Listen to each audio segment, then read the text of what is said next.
સર્વ મુક્તોને ભાવથી ભેટીને હૈયાના હેતથી જય સ્વામિનારાયણ.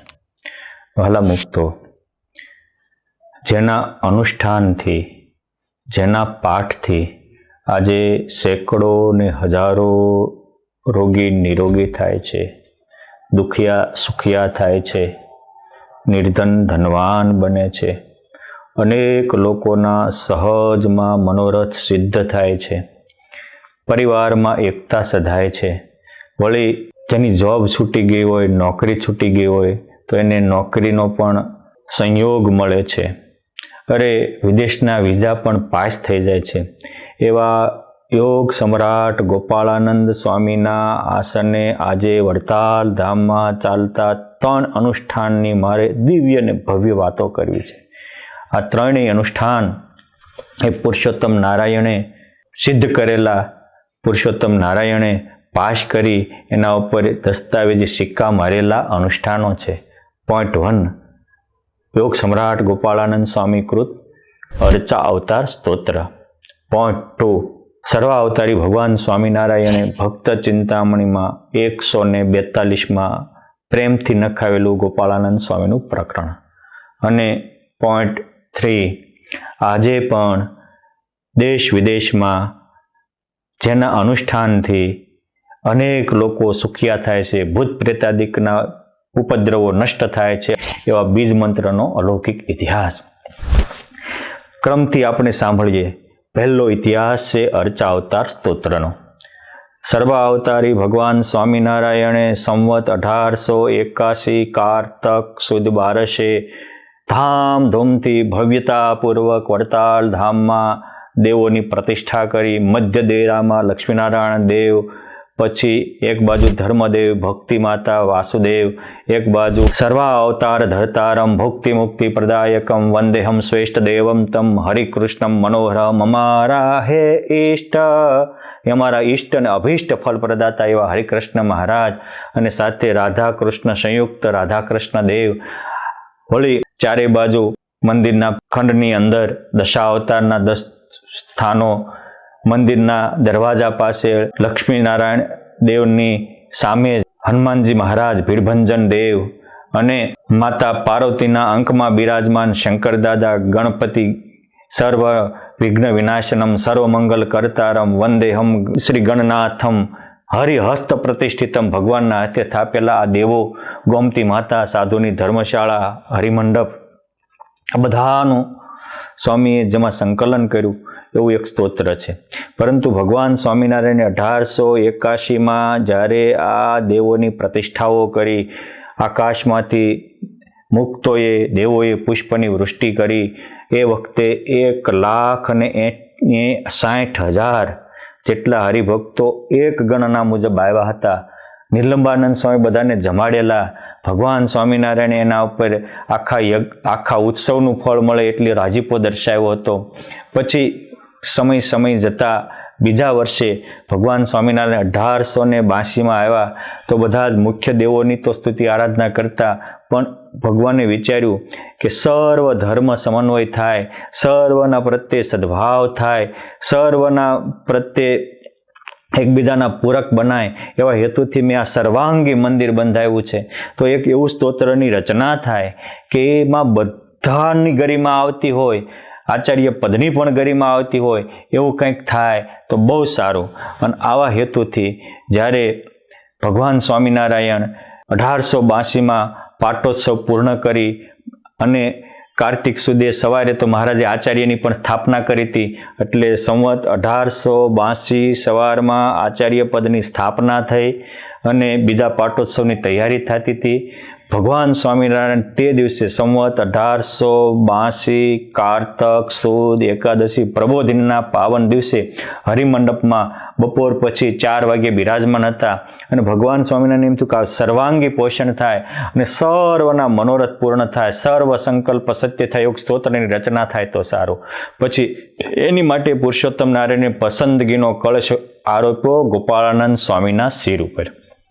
ગોપાળાનંદ સ્વામીને બોલાવ્યા, વાત કરી કે સ્વામી, એક આપણે જે અહીંયા વિશેષતાઓ સર્વધર્મ સમન્વયની ભાવનાથી જે આ મંદિર બનાવ્યું છે કમળાકારનું, તો આ મંદિરમાં સ્થાપિત દેવો અને તીર્થો એ બધા ટૂંકમાં આવી જાય અને એની સ્તુતિ કરે તો આખા ભાગવત પુરાણની પારાયણ કરી હોય કે 4 વેદની પારાયણ કરી હોય એવું ફળ મળે, એવું એક સ્તોત્રની રચના કરો. પછી પુરુષોત્તમ નારાયણની આ આજ્ઞાને શિર ધરી યોગ સમ્રાટ ગોપાળાનંદ સ્વામી સંવત 1882 કારતક સુદ પવિત્ર પ્રબોધની એકાદશી દિવસે પોતાના આસને ગયા અને ત્યાં ભગવાનની મૂર્તિને હૈયામાં ધારી અને સ્તોત્ર રચવાની આરંભ કરી. સ્વામીએ પહેલું જ મંત્ર લખ્યો, અક્ષરધામાધિપતિ દિવ્યમ ષડૈશ્વર્ય સમન્વિતમ વંદેહમ શ્રેષ્ઠ દેવમ તમ સ્વામિનારાયણ પ્રભો. અક્ષરધામની સદવૃક્ષે સ્થિતમ ચ હરિમંડપે વંદેહમ સાધુ સંયુક્તમ પ્રત્યક્ષમ પુરુષોત્તમમ ચિંતા સંતાપહૃન્નિત્યમ હરિકૃષ્ણ પાદાંબુજમ વંદેહમ તત્તરીભૂતમ ભવાર્ણવે સુખપ્રદ. ચિંતા અને સંતાપને હરનારા ભવસાગરમાં ડૂબતા માટે મોટી જહાજ સમાન એવા ભગવાનના ચરણારવિંદને વંદન કરું છું. હરિમંડપમાં બિરાજતા હરિવરને નમજ કરું છું. અન ઈષ્ટદેવ ભગવાન સ્વામિનારાયણ જે ષડ ઐશ્વર્ય સમન્વિત છે એને પણ વંદન કરું છું. આવી રીતે પહેલા પ્રત્યક્ષ પુરુષોત્તમ નારાયણને જ્યાં બિરાજતાને આજ્ઞા કરી એને વંદન કર્યા 3 શ્લોકમાં અને ત્યાંની ગરિમા ગાય અને પછી સ્વામીએ એક પછી એક દેવોને આરંભ કર્યો. પ્રથમ જ લખ્યું કે ધર્મ ભક્તિ વાસુદેવમ ભક્ત દોષ નિવારકમ વંદેહમ દુઃખ હરતારમ વિદ્યા શક્તિ યશોપ્રદ. વિદ્યા શક્તિ યશને આપનારા, તમામ દુઃખોને નિવારનારા, તમામ દોષોને નાશ કરનારા એવા હું ધર્મ ભક્તિને વાસુદેવને વંદન કરું છું. વળી લખ્યું શ્રીકાંતમ દ્વારિકાધીશમ લક્ષ્મીનારાયણમ તથા વંદેહમ શ્રેષ્ઠ દાતારમ દેશ વૃત્તાલયે સ્થિતમ. વરતાલ ધામમાં બિરાજમાન, મધ્યખંડમાં બિરાજી અને બધાને ઇષ્ટ ફળને આપનાર શ્રેષ્ઠ દાતારમ એવા રણછોડરાય સહિત લક્ષ્મી નારાયણ દેવને હું વંદન કરું છું. આવી રીતે સ્વામીએ આ અર્ચાવતાર સ્તોત્રમાં થોડુંક આપણને એમ થાય કે તે દિવસ લક્ષ્મીનારાયણ દેવ હતા, પણ સ્વામીએ ભવિષ્યને પણ એમાં ગૂંથી લીધું છે.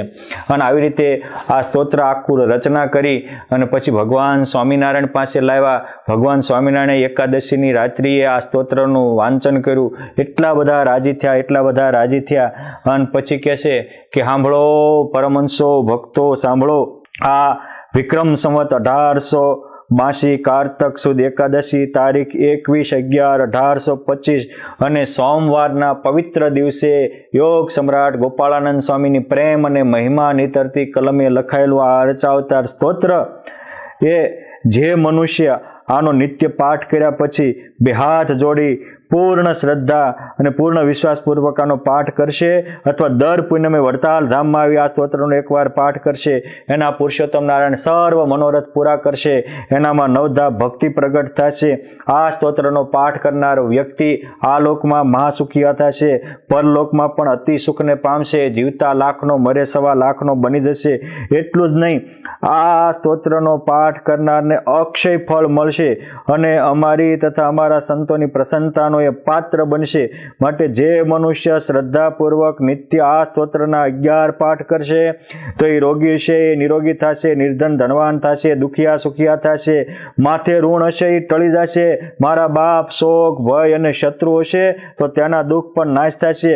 અરે આ સ્તોત્રનો પાઠ કરનાર વિદ્યાર્થી વિદ્યાને પામશે અને વિદ્યા સાથે સદવિદ્યા અને બ્રહ્મ વિદ્યાનો પણ અધિકારી થશે. ધનાર્થી ધન પામશે, કામાર્થી તમામ મનોકામનાને પૂર્ણ કરશે અને મોક્ષાર્થીને મોક્ષ મળશે. માટે 4 પુરુષાર્થની સિદ્ધિને આપનાર આ નિશ્ચય અદ્ભુત ભોક્તિ મુક્તિ પ્રદાતા સ્તોત્ર છે. માટે અમારા આશ્રિત સત્સંગી હોય અથવા તો ધરતી ઉપર કોઈ પણ મનુષ્ય હોય જેનામાં શ્રદ્ધા ભક્તિ હોય એવા નાના મોટા કોઈ પણ બાય ભાઈ ત્યાગી ગૃહી શ્રદ્ધાથી આ સ્તોત્રનો પાઠ કરશે, એના સર્વ કારણના કારણ પુરુષોત્તમ નારાયણ સર્વ મનોરથ પૂર્ણ કરશે. આ રીતે સ્વયં ભગવાન સ્વામિનારાયણ પોતે જ ગોપાળાનંદ સ્વામી પાસે આ સ્તોત્ર રચાવ્યું, આ સ્તોત્રનો પોતે સભામાં પાઠ કરાવ્યો, આ સ્તોત્રનો મહિમા ગાયો અને આ સ્તોત્રની રચના થયા બાદ ભગવાન સ્વામિનારાયણ સન્મુખ પણ ઘણીવાર આ સ્તોત્ર સંતો ભક્તોએ ગાયું છે, વિશ્વાસથી આના પાઠ કર્યા છે અને પાઠ કરનારના પૂર્ણ પુરુષોત્તમ નારાયણે સર્વે મનોરથ પૂરા કર્યા છે. માટે સુખી થવું હોય તો પૂર્ણ વિશ્વાસ સાથે, મહિમા સાથે, પ્રેમ ભીના હૃદયે રચાયેલા આ સ્તોત્ર આપણે પણ પાઠ કરશું તો આપણામાં પણ અલૌકિક શક્તિ નિર્માણ થશે. આ તો યોગ સમ્રાટ ગોપાળાનંદ સ્વામી અનેક સામર્થ્યના ધણી હતા, એટલે સ્વામીએ પોતાની શક્તિ આમાં મૂકી છે. આજે એનું મૂર્તિમાન સ્વરૂપ અનેકને દેખાઈ રહ્યું છે. આજે વડતાલ ધામમાં રોજે આપણે ગમે ત્યારે જઈએ ત્યારે સ્વામીના આસને કોઈ ને કોઈ 2, 5, 25 શ્રદ્ધાળુઓ આ સ્તોત્રના પાઠ કરી અને પોતાના મનોરથ સિદ્ધ કરે છે. એના દસ્તાવેજી પુરાવા છે. એક પરચાને પ્રસંગ કહેવા બેસું તો મોટી કથા થાય, પરંતુ આવું અલૌકિક અર્ચા અવતાર સ્તોત્ર જો તમે ક્યારે દુઃખી હોય, મનમાં મૂંઝાતા હોય, પરિવારમાં અશાંતિ હોય તો પ્રેમથી 11 પાઠ કરશો. પુરુષોત્તમ નારાયણ તમારા મનોરથ પૂર્ણ કરશે. હવે આપણે ઇતિહાસ લઈએ છીએ બીજો ભક્ત ચિંતામણીના 42મા પ્રકરણનો. જ્યારે ભગવાન સ્વામિનારાયણે સંવત 1884 વિજયાદશમીના પાવન દિવસે ગઢપુરમાં લક્ષ્મીબાગમાં પોતાની બેઠકના સ્થાને 3 મહાન પરમહંસોને બોલાવ્યા, અને એ 3 મહાલેખક હતા. એક હતા મહાવિદ્વાન, સત્સંગની માનું બિરુદ પામેલા, કાળમીંડ પથ્થરને પણ ઓગાળી નાખે, દુશ્મનોના દિલને પણ ડોલાવે એવા મુક્તાનંદ સ્વામી. બીજા હતા મૂર્તિમાન બ્રહ્મચર્ય યતિરાજ બ્રહ્માનંદ સ્વામી, અને ત્રીજા હતા વૈરાગ્ય મૂર્તિ, અને તેમ છતાં જેના રોમ રોમમાં ભક્તિ નીતરતી હતી એવા નિષ્કુળાનંદ સ્વામી. મોટી સભામાં આ 3 સંતોને મહારાજે પાસે બોલાવ્યા અને 3ને એક ગ્રંથ રચવાની આજ્ઞા કરી. સત્સંગની મા મુક્તાનંદ સ્વામી આ પુરુષોત્તમ નારાયણની આજ્ઞાથી રચેલો ગ્રંથ એટલે ધર્માખ્યાન. બ્રહ્મ બોલના કવિ બ્રહ્માનંદ સ્વામીએ પુરુષોત્તમ નારાયણની આજ્ઞાથી લખેલો ગ્રંથ એટલે બ્રહ્મવિલાસ, અને નિષ્કુળાનંદ સ્વામીએ લખેલો ગ્રંથ એટલે ભક્ત ચિંતામણી. સ્વામીએ 1884 વિજયાદશમીને દિવસે આ ગ્રંથનું લેખન પ્રારંભ કર્યું હતું, અને સ્વામી પોતાની છીટામાં ભગવાનની મૂર્તિ ધારીને પ્રકરણો લખતા જતા હતા, અને ભગવાન સ્વામિનારાયણ પણ એના એક પ્રકરણો જોતા જતા હતા. આ સ્વામીએ લખેલો અને ભગવાન સ્વામિનારાયણે વાંચેલો આવો પરમ પ્રસાદીનો ગ્રંથ છે. અને એ નિષ્કુળાનંદ સ્વામીએ જ્યાં લખ્યો એ પ્રસાદી ભૂત અક્ષર ઓરડી આજે પણ ગઢપુર ધામમાં બિરાજમાન છે. અમુક ગેરસમજણને કારણે અજ્ઞાનાવશાત આવું બોલતા હોય છે કે નિષ્કુળાનંદ સ્વામીએ તો મહારાજની હાજરીમાં ભક્ત ચિંતામણીના 100 પ્રકરણ જ લખ્યા, પણ એને સંપૂર્ણ ગ્રંથના ઇતિહાસની કોઈ ખબર જ નથી. સમજવું જોઈએ કે પડચા પ્રકરણ સુધી ભગવાનની હાજરીમાં નિષ્કુળાનંદ સ્વામીએ લખ્યું છે. પાછળનો ઉબોધઘાત જ ભગવાન ધામમાં ગયા પછી લખ્યો છે. તમે કહેશો કે સ્વામી આનું પ્રમાણ શું? અરે બાપ, આનું પ્રમાણ 142મું પ્રકરણ અક્ષરાનંદ સ્વામીની વાતોમાં આનો ઇતિહાસ સુવર્ણના અક્ષરે લખાયો છે કે એ પડચા પ્રકરણ લખાતું હતું ત્યારે નિષ્કુળાનંદ સ્વામી ભગવાન સ્વામિનારાયણને દેખાડવા ગયા, મહારાજ આવું થયું છે, કેમ કરશો? મહારાજ કે સ્વામી ગ્રંથ તો બહુ સારો થાય છે, પણ જ્યાં સુધી યોગીનું પ્રકરણ નહીં નાખો ત્યાં સુધી આ ગ્રંથ અધીરો ગણાય છે. અને આ વખત વાતની ગોપાળાનંદ સ્વામીને ખબર પડી કે મહારાજ મારું આખું પ્રકરણ લખાવે છે, એટલે સ્વામી કે નિષ્કુળાનંદ સ્વામીને ડોહા તરીકે એક વાલસોયા નામથી સંબોધતા હતા. એટલે વાલથી કહે છે કે ડોસા મારું પ્રકરણ ન હોય, પ્રકરણ તો પુરુષોત્તમ નારાયણ. આ કેવા વિરક્ત હશે. આજે તો અમુક વ્યક્તિઓ પોતાના પ્રકરણને પોતાની મહિમા ગાવા માટે સ્પેશિયલ માણસો રાખે છે. પોતાના કીર્તિ થતી હોય, કીર્તિ માટે તો ખંજવળ હાલે ને. જો કીર્તિમાં પોતાનું નામ ન લખ્યું હોય તો દેવનું કામ હોય બગાડ નાખે. દેવનું કામ આવું પણ આ બધું આંખે દેખેલા અહેવાલો છે. ત્યારે આ કેટલા વિરક્ત હશે કે આખું પુરુષોત્તમ નારાયણ પ્રકરણ નખાવે છે છતાંય તે નાખતા નથી. અને પુરુષોત્તમ નારાયણે આવા વિરક્ત પુરુષોનો મહિમા કેવો અદ્ભુત બુલંદ કંઠે લોકો સમજ પહોંચાડવા ઈચ્છે છે. અને એટલે એ પુરુષોત્તમ નારાયણે કહ્યું કે સ્વામી એકને ના પાડશો ને તો હજારોના હૈયામાં રહીને અમે તમારો મહિમા ધરતી ઉપર વિસ્તારશું. આ પુરુષોત્તમ નારાયણને તે સ્વામી પ્રત્યે કેવો ભાવ હશે કે અમે હજારોના હૈયામાં રહીને તમારો મહિમા પ્રવર્તાવશું. અને આજ મને કહેતા આનંદ થાય કે સ્વામિનારાયણ સંપ્રદાયમાં સ્વામિનારાયણ ભગવાનના ચરિત્રો પછી સૌથી વધારે કોઈ એક સંતના પ્રસંગો તમામ ગ્રંથોમાં લખાણા હોય તો એ યોગ સમ્રાટ મૂળ અક્ષર મૂર્તિ ગોપાળાનંદ સ્વામીના છે.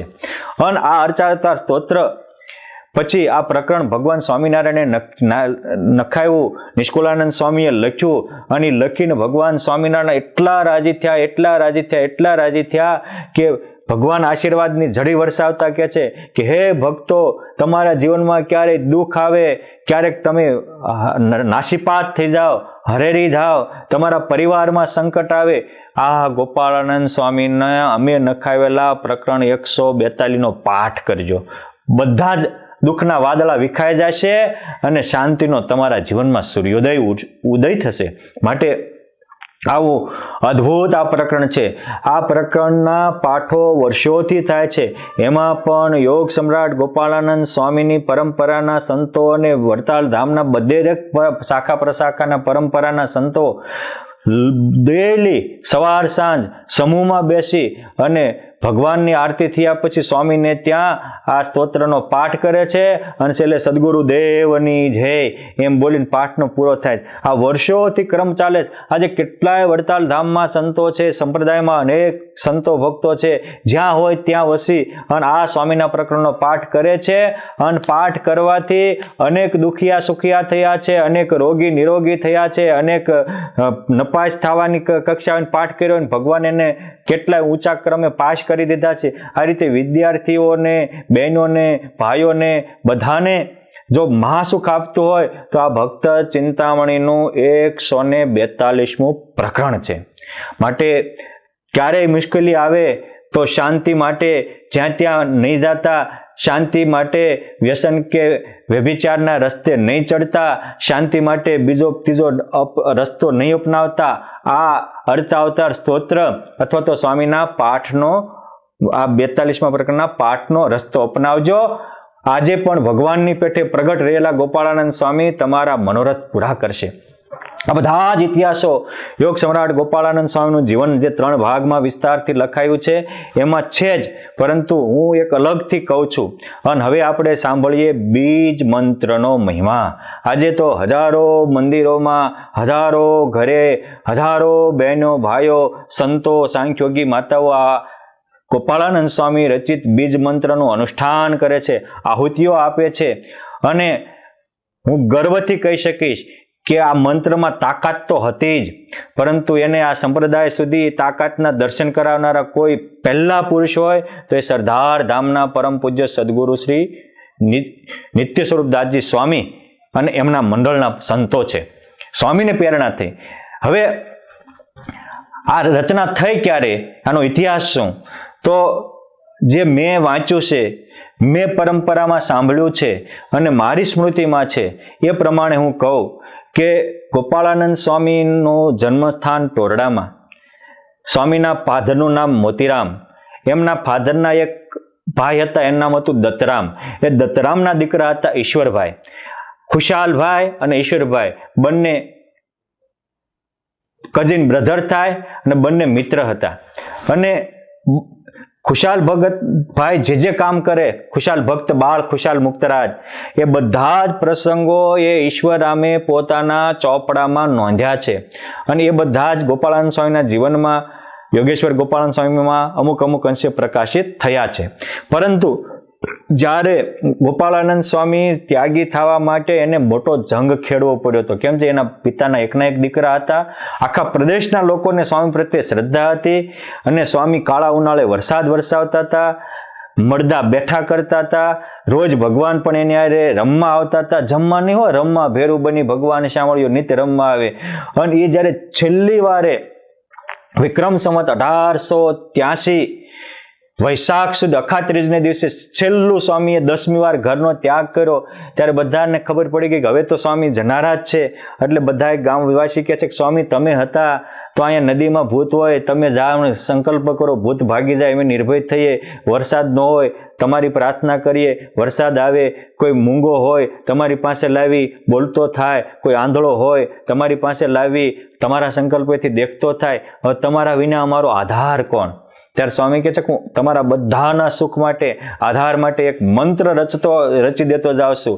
અને યોગ પ્રક્રિયા સાથેનો યોગિક સાધનાના અંદર રાખીને અને પરમાત્મા સુધી એ મંત્રનો નાદ પહોંચે એવા હેતુથી સ્વામીએ આ બીજ મંત્રની રચના કરી.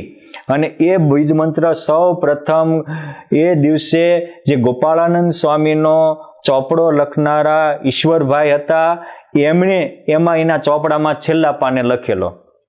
પછી એ પ્રદેશમાં લોકો એના અનુષ્ઠાન કરતા હતા, પણ સ્વામી તો પછી સંત થઈ ગયા એટલે એ અનુષ્ઠાન એ ટોરડા ને એ પૂરતું સીમિત થયું.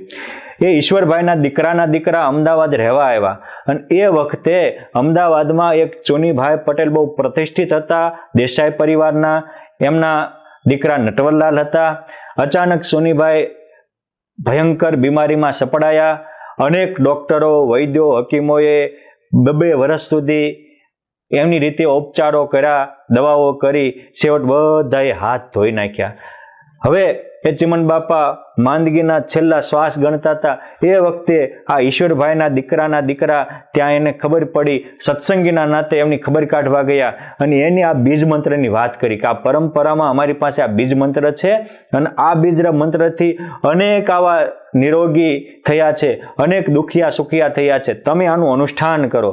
અને એમાં જે વિધિ કરેલો છે એ વિધિ મુજબ એ ચોની બાપાએ એમના પરિવારે પહેલા અમદાવાદમાં એનું અનુષ્ઠાન કર્યું અને એ અનુષ્ઠાનથી જે 2 વર્ષથી દુઃખી હતા, રોગી હતા, ડોક્ટરો વૈદ્યોનું કામ નહોતું હાલતું, એ કામ ગોપાળાનંદ સ્વામીએ રચેલા બીજ મંત્રે ચમત્કાર સર્જ્યો અને એને કારણે એ નિરોગી થયા, સુખિયા થયા. પછી સૌ પ્રથમ એને યોગેશ્વર ઐશ્વર્ય મૂર્તિ ગોપાળાનંદ સ્વામી નામનું નાની પુસ્તિકા લગભગ 100 પેજની લખેલી. પછી જ્યારે એ ધામમાં ગયા ત્યારે આ બીજ મંત્રના પ્રતાપે પુરુષોત્તમ નારાયણ એને તેડવા પધાર્યા હતા. ગોપાળાનંદ સ્વામીના પણ એને દિવ્ય દર્શન થયા હતા. એ ધામમાં ગયા ત્યારે એના પુત્ર નટવરલાલને કહેતા ગયેલા કે આ પુસ્તિકા મેં લખી છે, એ તું પ્રકાશન કરજે. પછી પહેલી વહેલી આજથી સમથિંગ 75 થી 80 વર્ષ પહેલા નટવરલાલભાઈ ચોનીલાલભાઈ દેસાઈ પટેલે અમદાવાદથી પ્રકાશન કરેલી